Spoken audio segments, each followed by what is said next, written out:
Hello and welcome to Let's Share a Dram, and today I want to talk about my forthcoming whisky book, A Dark History of Whisky, because we're gearing up now. Publication is not too far off, just a few months away. The book will be out in February 2025, so what's that? We coming up to the end of September now, so it won't be too long at all. Now I've got it here, the final PDF version, which my publisher sent me earlier in the week. I've spent the last few weeks adding the index, because the book has already gone through proofreading and so forth by various proofreaders, including myself. So I spent the last few weeks putting an index together, which has now been added to the file. And now the publisher has sent me the book for one final read through. Hopefully there'll be very little editing needed here, but typos and things like that do creep in throughout the production process, so I've got to give it a read through, final read through. It's also with a number of proofreaders. Hopefully when the book hits the shelves, it is lovely, smacking, mistake free. No typos. We don't like typos. And I'm also going to do a quick review of a single malt, and that is Talisker Skye, which is a single malt Scotch whisky from the oldest distillery on the Isle of Skye. Until a new distillery opened there over recent years, it was actually the only distillery on the Isle of Skye. It comes in at 45.8% ABV, and it says that it's from the oldest distillery on the Isle of Skye, made by the sea.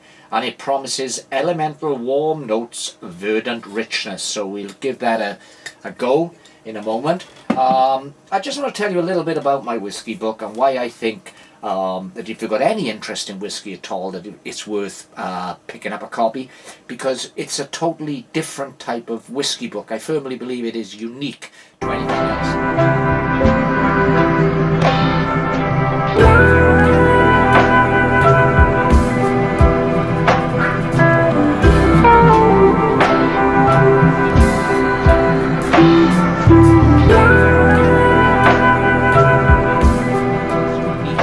Anything else on the market, and there are scores of whisky books out there, and I've got quite a few in my own whisky library. But my book, let me just read you a little bit from the end of the introduction here. At this point, I should point out that the book you hold in your hands is not a standard whisky book.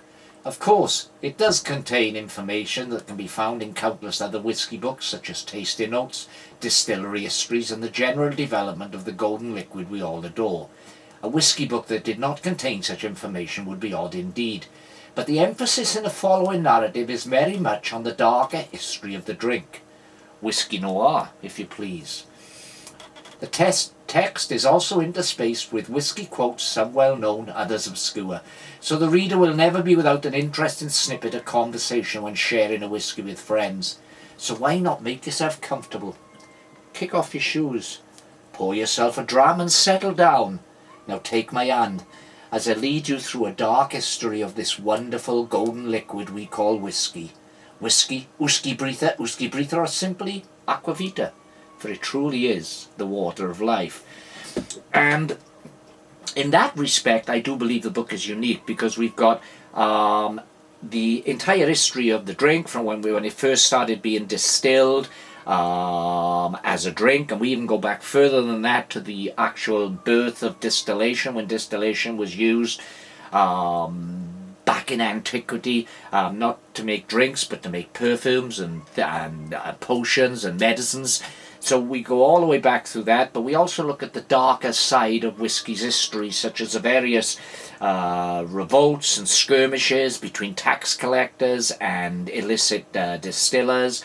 We look at the American Prohibition and its effect on the whisky trade. We look at, there's a big chapter in the book called Trouble on the Emerald Isle, which looks at all the hardships that Irish whisky has faced over the decades, over the centuries. Irish whisky once was brought almost to its knees. Of course, these days, Irish whisky has made a remarkable renaissance, and it's readily available and is enjoyed by many, including myself.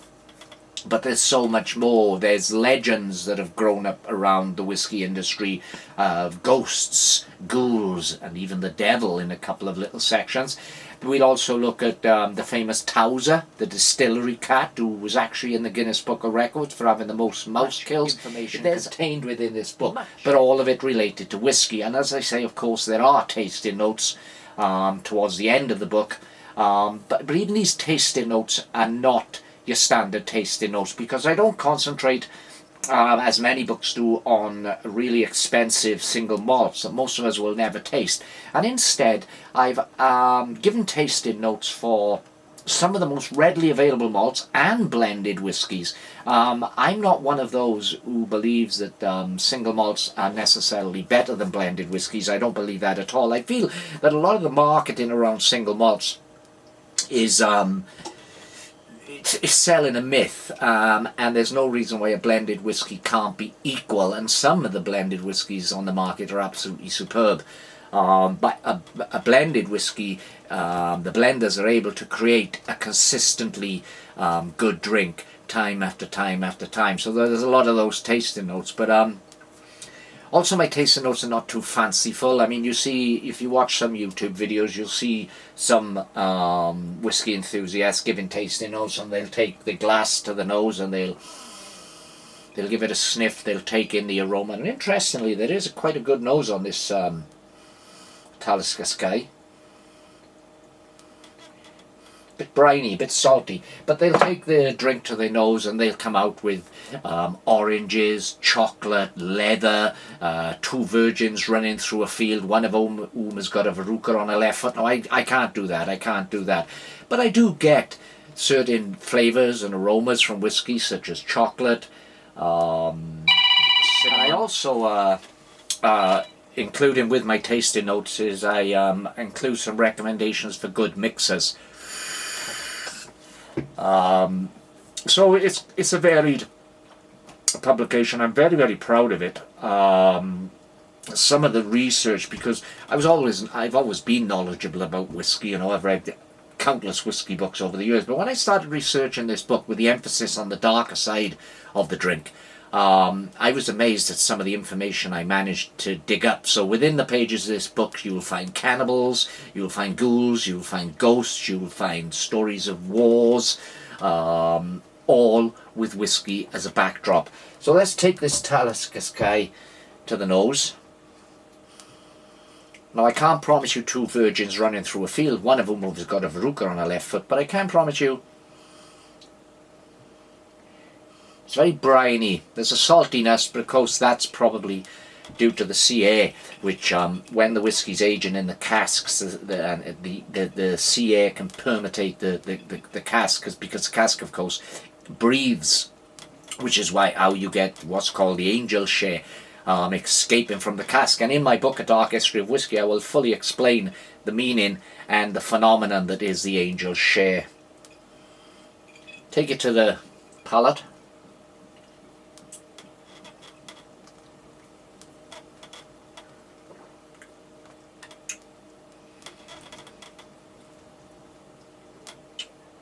It's very distinctive. It's got that salty brininess, which is a trademark of the Talisker brand. There's a bit of slight sweetness there, maybe some honey, but it's quite delicious. Talisker Skye single malt Scotch whiskey.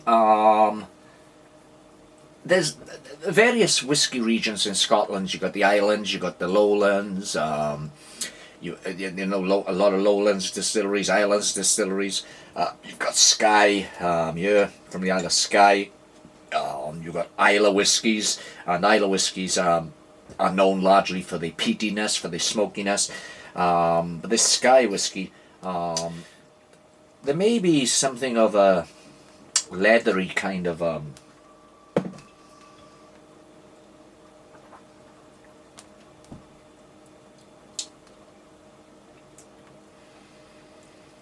yeah, I think some honey, some brine, slight leatheriness. It's got a good mouthfeel. The finish is very warming. I can feel that warmth right down to, from my throat into my chest. It's a pretty decent single malt. It's got no age statement, of course, but we know that it's at least 3 years old because that's the legal requirement for Scotch whisky. I would say it doesn't taste too youthful to me though, so I would say it's probably a little bit older than that, though the fact that it's got no age statement, I would suspect that it is some really young Talisker used in this. But of course it's a single malt, which doesn't mean that it's just it's not a single cask, so it's not one type of malt whiskey in here. There could be several, it could come from several different casks, but they're all of course Talisker casks, which makes it a single malt. All the whiskies contained within this comes from the one distillery, which is when I'm always discussing people who claim single malts are far superior to blends and they won't give time to blends, then I always say that single malts are effectively, unless it's single cask, single malts are effectively blends themselves because they may be blended together from several casks from the actual distillery. So the blends v single malt debate to me is a load of nonsense.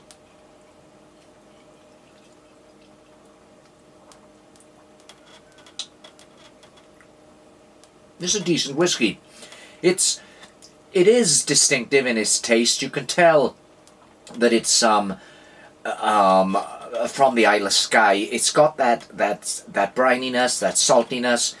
And when I say saltiness, it doesn't taste as if you've got a mouthful of salt. It's very subdued, but it's there. There's some honey sweetness and a leathery kind of flavour. I can't get no smoke, for instance, from this, but there's a leathery kind of brininess. So Talisker Skye, it's a decent single malt. It's not some one that I would purchase regularly, simply because I tend, with Scotch especially, I tend to favour the more smoky versions of Scotch. I do like that smokiness. That really isn't a smoky whiskey, but it's certainly not a bad whiskey. In fact, it's bloody good. Anyway, that's just a quick video there. I wanted to talk a little bit about my book, A Dark History of Whisky. I will be posting further videos leading up to publication, and perhaps I'll look at a couple of the specific chapters in this book. If I go to the index here, contents rather, not the index, you can see that there are 14 chapters. Chapter 1 is called Distillation and the Birth of Modern Whisky. Chapter 2, By the Light of Silvery Moon.